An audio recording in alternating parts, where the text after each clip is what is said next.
ಸುದ್ದಿವಾಹಿನಿ. ಇದು ಸತ್ಯ ಸುದ್ದಿಗಳ ಪೂರಣ. ಚಿಂತಾಮಣಿಯಿಂದ KS ನೂರುಲ್ಲಾ.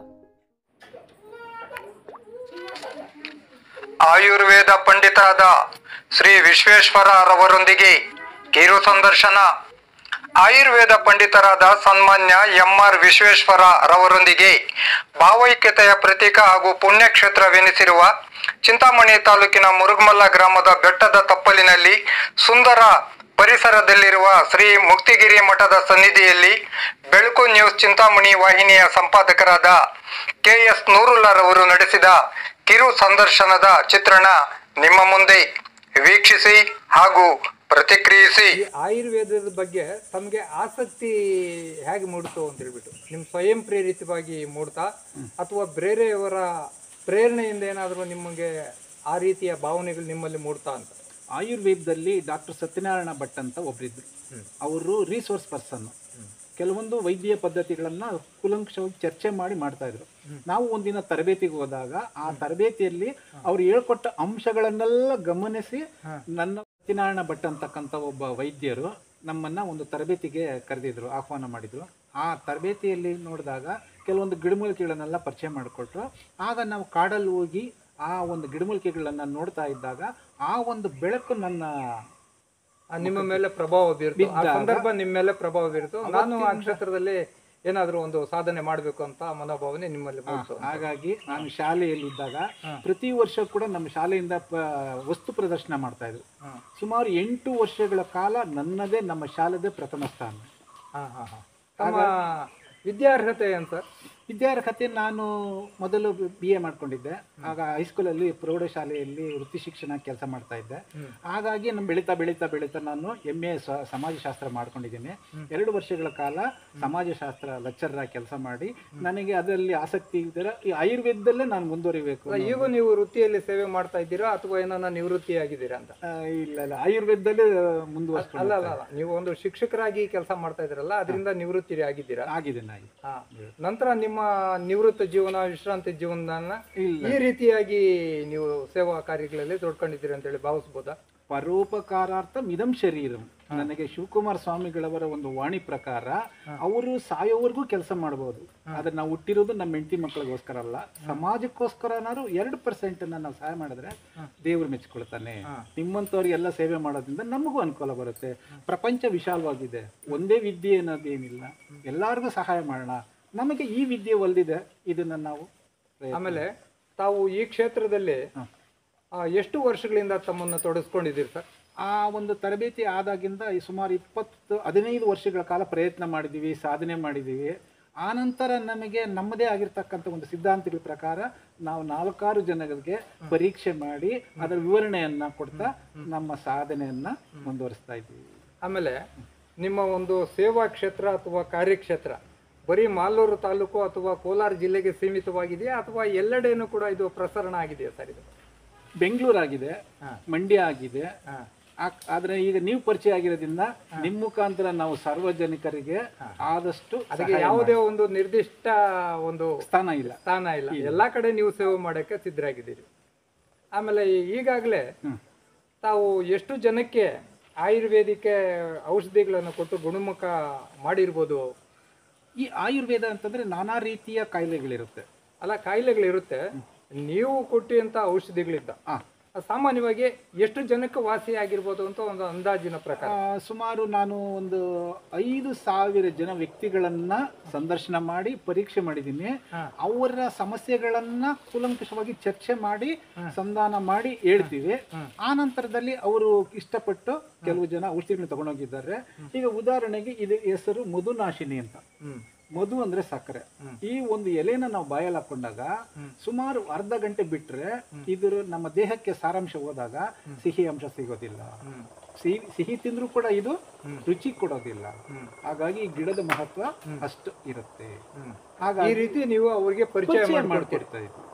ನಿಮ್ಮ ಸಾಧನೆಗಳ ಬಗ್ಗೆ, ಆಯುರ್ವೇದದ ಮಹತ್ವದ ಬಗ್ಗೆ ಎಲ್ಲಾದರೂ ಸಭೆ ಸಮಾರಂಭಗಳಾಗಲಿ, ಸಾರ್ವಜನಿಕ ಕ್ಷೇತ್ರಗಳಲ್ಲಾಗಲಿ ನೀವು ಇದ್ರ ಬಗ್ಗೆ ಉಪನ್ಯಾಸ ಕೊಟ್ಟು ಜನಗಳಿಗೆ ತಿಳುವಳಿಕೆ ನೀಡಿರುವಂಥ ಸಂದರ್ಭಗಳೇನಾದರೂ ಉಂಟಾ ಸರ್? ನಾನು ಕೋಲಾರಲ್ಲಿ ಹುಟ್ಟಿರೋದ್ರಿಂದ ಕೋಲಾರ ನಿವೃತ್ತ ನೌಕರರ ಸಂಘದಲ್ಲಿ ಹೋಗಿ ಪರಿಚಯ ಮಾಡಿದ್ದೀನಿ. ಮಾಲೂರಲ್ಲೂ ಸಹ ಪರಿಚಯ ಮಾಡಿಕೊಟ್ಟಿದ್ದೀನಿ. ಎಲ್ಲ ಪರಿಚಯ ಆಗಿದೆ. ಮತ್ತೆ ಅವ್ರಿಗೂ ಕೂಡ ಕೆಲವೊಂದು ವಿಚಾರಗಳನ್ನ ತಿಳಿಸಿದ್ದೀನಿ. ನಮ್ಮಲ್ಲಿರ್ತಕ್ಕಂಥದ್ದನ್ನ ಅವರು ಉಪಯೋಗಿಸ್ಕೊಂಡು ಆರೋಗ್ಯವಾಗಿ ಚೆನ್ನಾಗಿದ್ದಾರೆ. ಯಾಕೆಂತಂದ್ರೆ ನಿಮ್ಮ ವಿಶ್ವಾಸ ಇತ್ತು ಅಂದ್ರೆ ನಾವು ಹೇಳಿದಾಗೆ ನಿಮ್ ನಡೆಯುತ್ತೆ. ನೀವೆಲ್ಲ ನಗರವಾಸಿಗಳಾಗಿರೋದ್ರಿಂದ ನಮ್ಮನ್ನ ಸ್ವಲ್ಪ ನಿಧಾನ ಮಾಡ್ತೀರ ಅಷ್ಟೇ. ಯಾಕಂದ್ರೆ ಪ್ರಕೃತಿಯಲ್ಲಿ ಬೇಗನೆ ಸಿಗುತ್ತೆ. ಆಸ್ಪತ್ರೆಗೆ ಹೋದಾಗ ಮೆಡಿಸಿನ್ಸ್ ಹೋದಾಗ ಕೊಡ್ತಾರೆ, ತಗೊಂತಾರೆ. ಆದರೆ ಇದರಲ್ಲೆಲ್ಲ ರಾಸಾಯನಿಕಗಳಿರುತ್ತೆ. ನಾವು ನ್ಯಾಚುರಲ್ ಆಗಿ ಇದ್ದಾಗ ನಾವು ಉಪಯೋಗಿಸ್ಕೊಳ್ಳೋದ್ರಿಂದ ನಮ್ಗೆ ಯಾವುದು ಕೂಡ. ಆಮೇಲೆ ಇನ್ನೊಂದು ಬಹಳ ಮುಖ್ಯವಾದ ಪ್ರಶ್ನೆ ತಮ್ಮಲ್ಲಿ ಕೇಳಬೇಕು ಅಂದ್ಕೊಂಡಿದ್ದೀನಿ ಸರ್. ನೀವು ಇದುವರೆಗೂ ಅನೇಕ ಕಾಯಿಲೆಗಳು, ರೋಗ ರುಜಿನಗಳು ಇರುವಂಥ ಜನಗಳು ನಿಮ್ಮಲ್ಲಿ ಬರ್ತಾರೆ, ಚಿಕಿತ್ಸೆಗಾಗಿ ಬಂದಿರ್ಬೋದು. ಖಂಡಿತ. ಅವರಲ್ಲಿ ಯಾವ ಕಾಯಿಲೆಯವರು ಜಾಸ್ತಿ ಜನ ಬಂದಿರ್ಬೋದು? ಪ್ರಕೃತಿ ನಮಗೆ ಎಲ್ಲರೂ ಕೊಡುತ್ತೆ. ಈಗ ನನಗೆ ಸುಖ ಬೇಕು ಅಂತಂದ್ರೆ ನಾನು ಏನೆಲ್ಲ ಉಪಯೋಗಿಸ್ಕೊಳ್ತೇನೆ, ಅದ್ರ ಲಿಮಿಟ್ ಇಲ್ಲ. ಅಲ್ಲ, ನನ್ನ ಪ್ರಶ್ನೆ ಯಾವ ಕಾಯಿಲೆಯವರು ಜಾಸ್ತಿ ಕಂಡು ಬಂದರು ನಿಮ್ಮ ಹತ್ರ ಚಿಕಿತ್ಸೆಗೆ ಬಂದವ್ರಿಗೆ ಅಂತ. ಹೆಚ್ಚಾಗಿ ಈಗಿನ ಪ್ರಕೃತಿಯಲ್ಲಿ ಎಣ್ಣೆ ಪದಾರ್ಥ, ಹಾಳು ಇದೆಲ್ಲ ಉಪಯೋಗಿಸ್ಕೊಳ್ಳೋದ್ರಿಂದ ಸಕ್ಕರೆ ಕಾಯಿಲೆಯವರು ಪೈಲ್ಸ್ ಬರುತ್ತೆ, ಜಾಸ್ತಿ ಅದು ಬರ್ತಾ ಇದೆ. ಯಾಕೆಂತಂದ್ರೆ ನಾನು ಗುರ್ತಿಸ್ಕೊಂಡ್ಬಿಟ್ಟಿದ್ದೀನಿ. ಈ ಎರಡು ವಿಚಾರದಲ್ಲಿ ನನ್ನನ್ನ ಕೆಲವು ಜನ ಗುರ್ತಿಸ್ಕೊಳ್ತಾ ಇದ್ದಾರೆ. ಯಾಕೆ ಅಂತಂದ್ರೆ ಎಲ್ಲರೂ ಕೂಡ ಎಲ್ಲಾ ರೀತಿಯಲ್ಲಿ ಬಂದ್ರು ಸಹ ಸ್ಪೆಷಲಿಸ್ಟ್ ಅಂತಾರೆ, ವಿಶೇಷ ತಜ್ಞರು ಅಂತ. ಹಾಗಾಗಿ ನಾನು ಇದ್ರ ಬಗ್ಗೆನೇ ಕುಲಂಕುಷವಾಗಿ ಚರ್ಚೆ ಮಾಡಿ, ಪುಸ್ತಕಗಳನ್ನ ಅಭ್ಯಾಸ ಮಾಡಿ, ಅನುಭವನ ನಾನು ಅಲ್ಲಿಗೆ ಹೆಚ್ಚು ಜನ ನಿಮ್ಮ ಹತ್ರ ಬಂದಿರೋರು ಈ ಪೈಲ್ಸ್ ಮತ್ತು ಈ ಮಧುಮೇಹಿಗಳಂದ್ರೆ ಸಕ್ಕರೆ ಕಾಯಿಲೆ ಅವರೇ ಜಾಸ್ತಿ ಬಂದಿದ್ದಾರೆ. ಹೌದು. ಈ ಎರಡೂ ಕಾಯಿಲೆಗಳು ಹೆಚ್ಚಾಗಿ ಬರ್ಬೇಕಾದ್ರೆ ನಿಮ್ಮ ದೃಷ್ಟಿಯಲ್ಲಿ ಏನ್ ಕಾರಣ ಇರ್ಬೋದು sir? Face is index of the mind ಅಂತಾರೆ. ನಿಮ್ಮ ಮುಖ ಭಾವನೆನ ನೋಡಿದ ತಕ್ಷಣ ನಾವು ಅದನ್ನ ಹೇಳ್ತೀವಿ. ಉದಾಹರಣೆಗೆ ತಮ್ಮನ್ನ ನಾನೊಂದು ಪರೀಕ್ಷೆ ಮಾಡಬಹುದು. ನಿಮ್ಮ ದೇಹಕ್ಕೂ ನನ್ನ ದೇಹಕ್ಕೂ ಚೆನ್ನಾಗಿದೆ. ಯಾಕಂದ್ರೆ ನನಗೆ 65 ವರ್ಷ ಆಗಿದ್ರು ಕೂಡ ನಾನು ಇಷ್ಟು ಚೆನ್ನಾಗಿದ್ದೀನಿ. ನಿಮ್ಮ ದೇಹದಲ್ಲಿ ಇರ್ತಕ್ಕಂಥ ಕೆಲವು ಪೋಷಕಾಂಶಗಳು, ಅಂಶಗಳು ನಿಮ್ಮಲ್ಲಿ ಇಲ್ಲ. ನಿಮಗೆ ಗೊತ್ತಿಲ್ಲ. ನೀವು ಊಟ ಮಾಡ್ತೀರಾ, ನಾನು ಊಟ ಮಾಡ್ತೀನಿ. ಅದು ನನಗೆ ಈಗ ತಕ್ಷಣಕ್ಕೆ ಏನ್ ಬೇಕು ಅನ್ನೋದು ಸ್ವಲ್ಪ ಗೊತ್ತಾಗುತ್ತೆ. ಆದ್ರಿಂದ ಮನುಷ್ಯನ ಭಾವನೆ, ಭಾವ, ವರ್ತನೆ ಇವೆಲ್ಲ ನೋಡಿದಾಗ ಗೊತ್ತಾಗ್ಬಿಡುತ್ತೆ. ಅಲ್ಲ, ಈಗ ನೀವ್ ಹೇಳಿದ್ದು ಸರಿ. ಮನುಷ್ಯನ ಒಂದು ಹಾವಭಾವ ನೋಡಿದಾಗೆ ಅವರು ಯಾವ ಕಾಯಿಲೆಗೆ ಒಳಪಟ್ಟಿರ್ತಾರೆ ಅನ್ನೋದನ್ನ ನೀವೊಂಥರ ಮನೋಶಾಸ್ತ್ರದ ರೀತಿನಲ್ಲಿ ಅರ್ಥ ಮಾಡ್ಕೊಂತೀರಿ ಅಂತ ಹೇಳ್ಬಿಟ್ಟು ಅನುಭವನ ತಗೊಂಡು ನಾವು ಅದನ್ನ ಹೇಳ್ತೀರಿ. ಅಲ್ಲ, ಇಲ್ಲಿ ನನ್ನ ಪ್ರಶ್ನೆ, ಈ ಶುಗರು ಮತ್ತು ಪೈಲ್ಸ್ ಕಾಯಿಲೆಗಳೇ ಜಾಸ್ತಿ ಬರ್ತಾ ಇದೆಯಲ್ಲ, ಇದಕ್ಕೆ ನಿಮ್ಮ ದೃಷ್ಟಿಯಲ್ಲಿ ಕಾರಣ ಏನು, ಮುಖ್ಯ ಕಾರಣ ಏನಿರ್ಬೋದು ಅಂತ? ಮನುಷ್ಯನ ನಾಲಿಯ ರುಚಿಗೋಸ್ಕರ ಹಲವಾರು ರೀತಿಯ ಆಹಾರಗಳನ್ನು ಉಪಯೋಗಿಸ್ಕೊಂತೀವಿ. ಉದಾಹರಣೆಗೆ ಮೆಣಸಿನ್ಕಾಯಿ ತಿಂದ್ರೆ ಚೆನ್ನಾಗಿದೆ ಅಂತಾರೆ. ಆದರೆ ಆ ದೇಹಕ್ಕೆ ಹೋದಾಗ ಮೈಯೆಲ್ಲ ಒಂಥರ ರೋಮಾಂಚನವಾಗುತ್ತೆ, ತಡಿಲಾರದ ಆಸೆ ಬರುತ್ತೆ. ಒಂದ್ ತಿನ್ನೋದು 4 ತಿಂತಾನೆ, ಅವಾಗ ಟೆನ್ಷನ್ ಜಾಸ್ತಿ, ಅಲ್ಲಿಗೆ ಉದ್ರೇಕ ಬರುತ್ತೆ. ನಾವು ಬಳಸುವಂತ ಆಹಾರ ಪದ್ಧತಿಗಳಿಂದ ಈ ಕಾಯಿಲೆ ಜಾಸ್ತಿ ನಿಜ. ಯಾಕೆಂದ್ರೆ ಹಿಂದಿನ ಕಾಲದಲ್ಲಿ ರಾಸಾಯನಿಕ ವಸ್ತುಗಳನ್ನ ಉಪಯೋಗಿಸ್ಕೊಂತಾರಲ್ಲ, ಕೃತಕವಾಗಿರ್ತಾ ಇತ್ತು.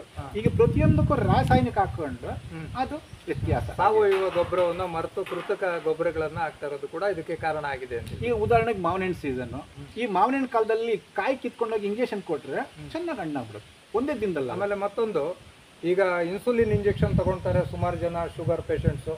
ಆಮೇಲೆ ಪೈಲ್ಸ್ ಪ್ರಾಬ್ಲಮ್ ಇರೋರು ತುಂಬ ಒದ್ದಾಡ್ತಾರೆ, ಆಪರೇಷನ್ ಮಾಡಿಸ್ಕೊಂಡ್ರು ನಮ್ಗೆ ವಾಸಿ ಆಗಲ್ಲ ಅಂತ ಒಂದು ರೋಗಿಗಳಿಗೆ ಯಾವುದೇ ಆಪರೇಷನ್ ಇಲ್ಲದೆ, ಇಂಜೆಕ್ಷನ್ ಇಲ್ದಿರ ನಿಮ್ಮ ಗಿಡಮೂಲಿಕೆಗಳಿಂದ ವಾಸಿ ಮಾಡುವಂಥ ಸಾಧ್ಯತೆಗಳಿದೆಯಾ ಸರ್? ನಿಮ್ಮ ಕಡೆಯಿಂದ ಯಾರೇ ಬಂದರೂ ನಾನು ನಿಮಗೆ ಸೇವೆ ಮಾಡಿಸಿದ್ದ.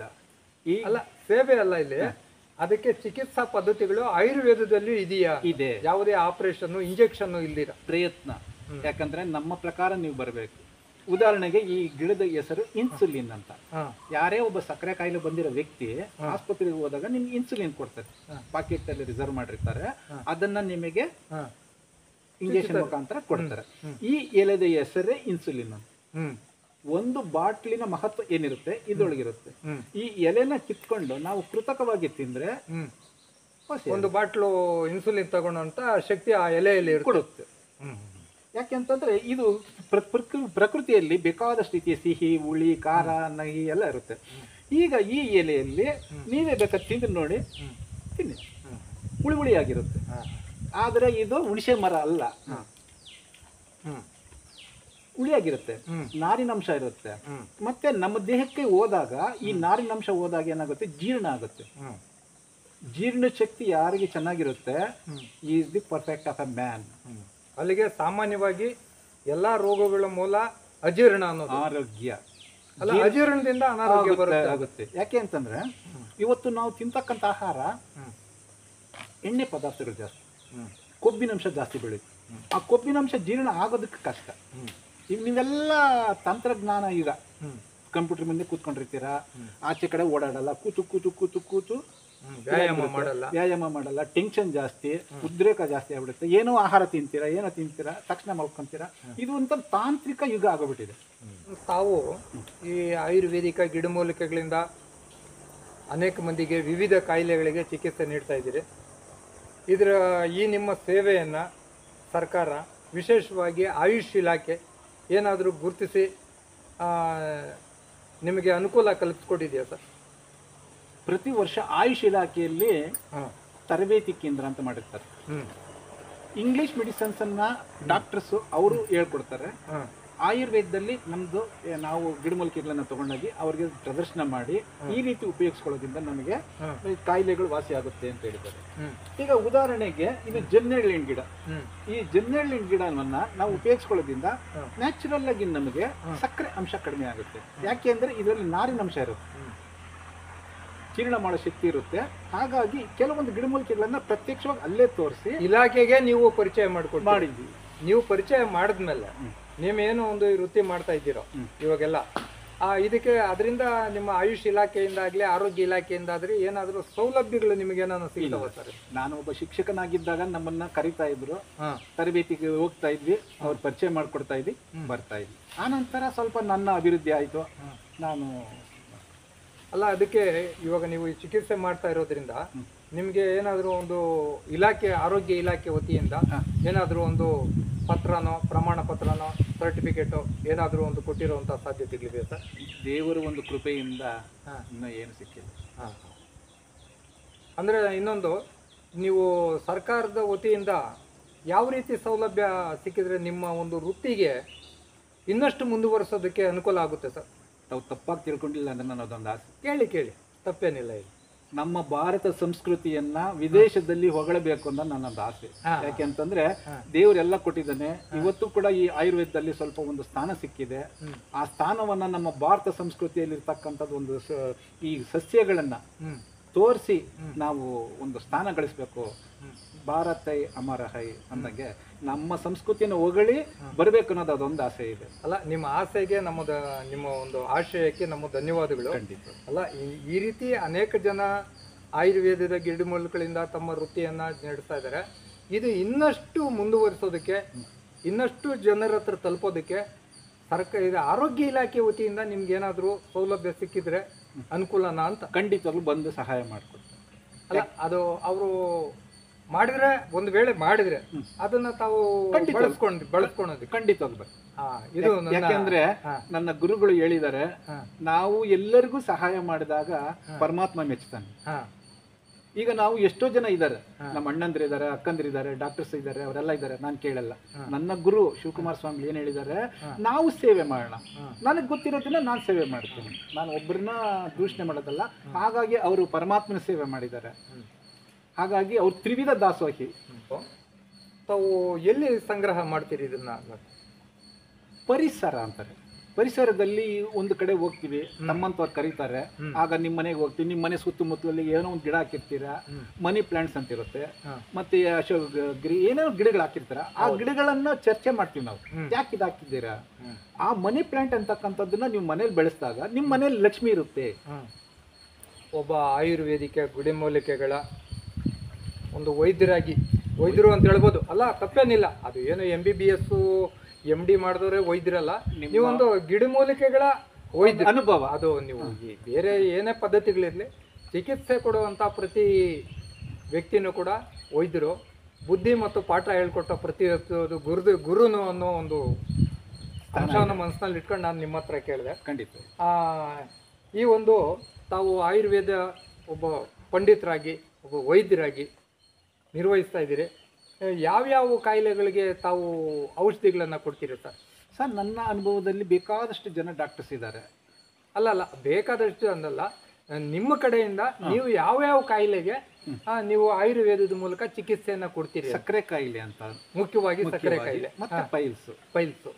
ಮೂಲವ್ಯಾಧಿ ಅಂತ. ಇವೆರಡನ್ನು ಯಾಕೆ ನಾವು ಹೇಳ್ತೀವಿ ಉದ್ದೇಶ ಇಟ್ಕೊಂಡಿದ್ದೀನಿ ಅಂದ್ರೆ, ಇದರ ಜೊತೆಗೆ ಇನ್ಯಾವ ಕಾಯಿಲೆಗಳಿಗೆ ನೀವು ಇದು ಕೊಡ್ತೀರಾ? ಪ್ರಕೃತಿಯಲ್ಲಿ ನಿಶಕ್ತಿ ಆಗಿರುವಂತವ್ರು, ನಿವೃತ್ತಿ ಆಗಿರ್ತಕ್ಕಂಥವ್ರಿಗೂ ನಿಶಕ್ತಿ ಯಾಕೆ ಬರುತ್ತೆ ಅಂತಂದ್ರೆ, ಪ್ರಕೃತಿ ನಮಗೆ ಗರಿಕೆ ಕೊಟ್ಟಿದೆ. ಇದು ಗರಿಕೆ ದುರ್ವಿಧ ದುರ್ವಂತ ಅಂತಾರೆ. ದುರ್ವಂತ ಅಂದ್ರೆ ಕೆಟ್ಟು ವಾಸನೆ ಜಾಸ್ತಿ. ನಾವು ಆಹಾರ ತಿಂದಾಗ ಇಲ್ಲಿ ಬರಬೇಕು, ಇಲ್ಲ ಅಲ್ಲಿ ಹೋಗ್ಬೇಕು. ಅಂತ ಸಮಯದಲ್ಲಿ ಈ ಗರಿಕೆಯನ್ನ 1 ವರ್ಷಗಳ ಕಾಲ ನೀವು ತಿಂದ್ರೆ ನಿಮಗೆ ಒಳ್ಳೆ ಆರೋಗ್ಯ ಬರುತ್ತೆ. ಆಸ್ಪತ್ರೆಗೆ ಹೋಗೋದೇ ಬೇಕಾಗಿಲ್ಲ, ನವ ಚೈತನ್ಯ ಬರುತ್ತೆ. ಅಲ್ಲಿಗೆ ನೀವು ಇದ್ರ ಜೊತೆಗೆ ಬೇರೆ ಸಣ್ಣ ಪುಟ್ಟ ಕಾಯಿಲೆಗಳಿಗೂ ಕೂಡ ನೀವು ಚಿಕಿತ್ಸೆಯನ್ನ ಕೊಡ್ತೀವಿ. ಖಂಡಿತ. ಇನ್ನೊಂದು, ಸಾಮಾನ್ಯವಾಗಿ ಪುರುಷರಿಗಿಂತ ಮಹಿಳೆಯರೇ ಜಾಸ್ತಿ ಆರೋಗ್ಯದ ಸಮಸ್ಯೆಯಿಂದ ಬಳಲ್ತಾ ಇರ್ತಾರಲ್ಲ, ಅವ್ರಿಗೂ ಕೂಡ ನೀವು ಚಿಕಿತ್ಸೆ ಇಂಥ ಗಿಡಮೂಲಿಕೆಗಳಿಂದ ಕೊಡ್ತಾ ಇದ್ದೀರಾ? ಕೆಲವೊಂದು ಗಿಡಮೂಲಿಕೆಗಳನ್ನ ನಾವು ಪರಿಚಯ ಮಾಡಿದ್ದೀವಿ, ಹೇಳ್ಕೊಡ್ತೀವಿ. ನನ್ನ ಸಹಾಯಕ್ಕೆ ಆಗಿರ್ತಕ್ಕಂಥ ಕಲ್ಪನಾ ಅಂತ ಇದ್ದಾರೆ, ನನ್ನ ಜೊತೆಗೆ ಅಸಿಸ್ಟೆಂಟ್ ಆಗಿ ಅವರು ಬರ್ತಾರೆ. ಹೆಚ್ಚು ಸಮಸ್ಯೆಗಳು ಬಂದಾಗ ಅವರು ಹೇಳಕ್ಕಾಗದಿದ್ದಾಗ ಅವ್ರು ಹೇಳ್ತಾರೆ, ನಾನು ಹೇಳ್ಕೊಡ್ತೀನಿ. ಅವ್ರು ಹೇಳ್ಕೊಟ್ಟು ಮಹಿಳೆಯರು ಅವ್ರ ಸಮಸ್ಯೆಗಳನ್ನ ಮಹಿಳೆಯ ಜೊತೆಗೆ ಹಂಚ್ಕೋಬಹುದು. ನಾನು ಒಳ್ಳೆ ಯಾಕಂದ್ರೆ ನಾನು ಒಳ್ಳೆ ಅಕ್ಕಂದಿರ ಹತ್ರ ನಾನು ಮಾತುಗಳು ಹೇಳಕ್ಕಾಗಲ್ಲ. ಹಾಗಾಗಿ ನನ್ನ ಅನುಭವ ನಮ್ಮ ಶ್ರೀಮತಿಯವ್ರಿಗೆ ಹೇಳ್ತೀನಿ, ಶ್ರೀಮತಿಯವರು ಅವ್ರಿಗೆ ಹೇಳ್ತಾರೆ. ಸುಮಾರು ಜನ ಇವಾಗ ಇದ್ದಾರೆ, ಅನೇಕ ಬೇರೆ ಬೇರೆ ರೀತಿ ಕಾಯಿಲೆ ಕಸಾಲೆಗಳಿಂದ ಇರುವಂಥ ಜನ ಇದ್ದಾರೆ. ಅವರು ನಿಮ್ಮನ್ನು ಭೇಟಿಯಾಗಿ ಚಿಕಿತ್ಸೆ ಪಡಿಬೇಕಾದ್ರೆ ನಿಮ್ಮನ್ನು ಯಾವ ರೀತಿ ಸಂಪರ್ಕಿಸಬೇಕು, ಎಲ್ಲಿ ಸಂಪರ್ಕಿಸಬೇಕು ಅನ್ನೋದು? ಯಾಕಂದ್ರೆ ಈ ಚಿಂತಾಮಣಿ ಜಿಲ್ಲೆಗೆ ನಾನು ಪ್ರಥಮ, ಚಿಂತಾಮಣಿ ತಾಲೂಕು. ಆದ್ರಿಂದ ನಿಮ್ಮಂತವರ ಸಹಕಾರ ಮುಖಾಂತರ ನೀವು ಯಾವಾಗಲ ನಾವು ನಿಮಗೆ ಪರಿಚಯ ಮಾಡಿಕೊಡ್ತೀರಿ. ಖಂಡಿತವಾಗಿ. ಬಟ್ ಆ ಒಂದು ಯಾರು ನಿಮ್ಮ ಹತ್ರ ಚಿಕಿತ್ಸೆ ಪಡೆಯೋಕ್ಕೆ ಇಚ್ಛೆ ಪಡ್ತಾರೋ ಅವ್ರು ನಿಮ್ಮ ಎಲ್ಲಿ ಕಾಂಟ್ಯಾಕ್ಟ್ ಮಾಡಬೇಕು? ನೀವೊಂದು ಸ್ಥಳ ಅವಕಾಶ ಮಾಡಿಕೊಟ್ರೆ, ನಾನು ಒಂದು ನಿಗದಿತವಾದಂಥ ಒಂದು ದಿನ ಕೊಟ್ರೆ ನಾನು ಬಂದು. ಅಲ್ಲ, ಅದು ಒಂದು ದಿನಕ್ಕೆ ಸೀಮಿತ ಅಲ್ಲ. ವಾರಕ್ಕೊಂದು ದಿನ ಅದು ನೀವು ತಿಳಿಸಿದ್ರೆ ಇಂಥ ಕಡೆ ಅಂತ ಹೇಳಿಬಿಟ್ಟು ಅವ್ರು ಅಂಥ ಕಡೆ ಬರ್ಬೋದು, ಆಗ್ಬೋದು. ಅದನ್ನ ಸದ್ಯಕ್ಕೆ ತಾವು ಎಲ್ಲಿ ಇಂಥ ಕಡೆ ಅಂತ ಮಾಡಿಲ್ಲ. ತಾವೇನು ಹೇಳಿದ್ರೆ ನಾನು ಅದಕ್ಕೆ ಅಲ್ಲ. ಈಗ ನಿಮಗೆ ದೂರವಾಣಿ ಸಂಪರ್ಕ ಅಥವಾ ಮೊಬೈಲ್ ಮೂಲಕ ಏನಾದರೂ ಕಾಂಟ್ಯಾಕ್ಟ್ ಮಾಡಿದ್ರೆ ನೀವು ಸ್ಪಂದಿಸಿದ್ರೆ ನಿಮಗೆ ಸರಿಯಾದ ವಿವರಣೆ ಸಿಗೋದಿಲ್ಲ. ಯಾಕಂದ್ರೆ ಲಿಮಿಟ್ ಇರುತ್ತೆ. ನಿಮ್ದು ಏನೋ ಸಮಸ್ಯೆ ಇರಲ್ಲ. ಅಲ್ಲ, ಅಲ್ಲಿ ಸಮಸ್ಯೆಗಳನ್ನೆಲ್ಲ ನಾವು ಮೊಬೈಲಲ್ಲಿ ದೂರವಾಣಿಯಲ್ಲಿ ಹೇಳಕ್ಕಾಗಲ್ಲ.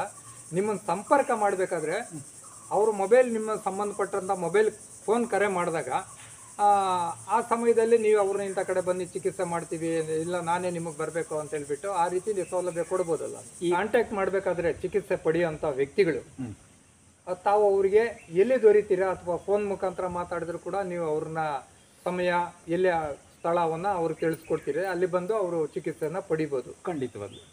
ಜಾಸ್ತಿ ವಯಸ್ಸಾಗಿದ್ರೆ ನಾವೇ ನಿಮ್ಮ ಮನೆಗೆ ಬರ್ತೀವಿ, ನಿಮ್ಮನ್ನ ಪರೀಕ್ಷೆ ಮಾಡಿ ಆಹಾರ ಪದ್ಧತಿಗಳನ್ನ ಬದಲಾವಣೆ ಮಾಡಿ ಹೇಳ್ಕೊಟ್ಟು ಬರ್ತೀವಿ. ನೀವು ನಮ್ಮನ್ನ ಚೆನ್ನಾಗಿ ಪರಿಸ್ಥಿತಿಯನ್ನು ಅರ್ಥ ಮಾಡ್ಕೊಂಡ್ರೆ ತಿಂಗಳಿಗೊಂದ್ಸರಿನೋ 15 ದಿನಕ್ಕೊಂದ್ಸರಿ ಬಂದು ಅದು ವಾಸಿ ಆಗೋವರೆಗೂ ಆಗಾಗ ಸೂಚನೆ ಚಿಕಿತ್ಸೆಯನ್ನ ಕೊಡ್ತೀವಿ. ಅಂದ್ರೆ ನಿಮಗೆ ದೂರವಾಣಿಯ ಮೂಲಕ ಸಂಪರ್ಕ ಮಾಡಿ ಅವರ ಸಮಸ್ಯೆಗಳನ್ನ ನಿಮ್ಮ ಹತ್ರ ಹೇಳಿದ್ರೆ ನೀವು ಅವರಿಗೆ ಅವ್ರ ಚಿಕಿತ್ಸೆ ಏನ್ ಮಾಡ್ಬೇಕು ಅನ್ನೋದ್ರ ಬಗ್ಗೆ ನೀವು ಮುಂದಿನ ಕ್ರಮ ಕೈಗೊಳ್ತೀರಿ. ಧನ್ಯವಾದಗಳು ಗುರೂಜಿಯವರೇ. ನಮ್ಮ ಚಾನಲ್ ಬಗ್ಗೆ ತಾವು ಇಷ್ಟೊಂದು ಸಹಕಾರ ಕೊಟ್ಟು, ಅದರಲ್ಲಿ ಮುಕ್ತೇಶ್ವರ ಸ್ವಾಮಿ ಸನ್ನಿಧಿ ಮುರುಗಮಲ್ಲ ಅಂತ ಕಡೆ ಒಂದು ಪ್ರಶಾಂತವಾದಂಥ ದೈವ ಸನ್ನಿಧಿಯಲ್ಲಿ ನಮ್ಮ ಸಂದರ್ಶನಕ್ಕೆ ಅವಕಾಶ ಮಾಡಿಕೊಟ್ಟಿದ್ದೀರಿ. ಭಗವಂತನ ಕೃಪೆ ಕೂಡ ಈ ಸಂದರ್ಶನದ ಮೇಲೆ ಇದೆ ಅಂತ ಹೇಳ್ಬಿಟ್ಟು ನಾನು ಭಾವಿಸ್ತೇನೆ. ಜೊತೆಗೆ ಈ ಮುರುಗಮಲ್ಲ ಅಂತ ಹೇಳಿದ್ರೆ ಇಡೀ ವಿಶ್ವವಿಖ್ಯಾತ ಭಾವೈಕ್ಯತೆ ಕೇಂದ್ರ. ಇಲ್ಲಿ ಮುಕ್ತೇಶ್ವರ ಸ್ವಾಮಿನೂ ಇದ್ದಾರೆ, ಅಮ್ಮಾಜಾನ್ ಮಾಮಾಜಾನು ಇದ್ದಾರೆ, ಭೀಮಲಿಂಗೇಶ್ವರ ಇದ್ದಾರೆ. ಧರ್ಮೀಯರ ಸಮನ್ವಯದ ಕೇಂದ್ರ ಆಗಿದೆ, ನೆಲೆಯಾಗಿದೆ. ನಿಜಕ್ಕೂ ಕೂಡ ಇಂಥ ಒಂದು ಸನ್ನಿಧಿಗೆ ಜೊತೆಗೆ ನಿಮ್ಮೊಂದಿಗೆ ಭೇಟಿ ಮಾಡಿದ್ದು ನನ್ನ ಒಂದು ಸೌಭಾಗ್ಯ ಅಂತೇಳಿ ಭಾವಿಸ್ತೇನೆ. ಇದುವರೆಗೂ ನನ್ನ ಹಲವು ಪ್ರಶ್ನೆಗಳಿಗೆ, ನನ್ನ ಅನುಮಾನಗಳಿಗೆ ಒಂದು ಪರಿಹಾರವನ್ನು ನೀಡಿದ್ದೀರಿ, ಉತ್ತರ ಕೊಟ್ಟಿದ್ದೀರಿ. ನಿಮಗೆ ನಮ್ಮ ಚಾನಲ್ ವತಿಯಿಂದ ಮತ್ತೊಮ್ಮೆ ಅನಂತ ಧನ್ಯವಾದಗಳು. ನೀವು ಎಲ್ಲ ಒಳ್ಳೆ ಮಾತುಗಳನ್ನು ಹೇಳಿದ್ದೀರಾ. ನಾನೊಂದು ಹುಲ್ಲುಕಡ್ಡಿಗೆ ಸಮಾನ. ಪ್ರಪಂಚದಲ್ಲಿ ಎಷ್ಟೋ ಜನ ಇದ್ದಾರೆ, ಆ ಹುಲ್ಲುಕಡ್ಡಿ ಎಷ್ಟು ಸೇವೆ ಮಾಡುತ್ತೆ, ನಾನು ಸೇವೆ ಮಾಡೋಕ್ಕೆ ಸಾಧ್ಯ.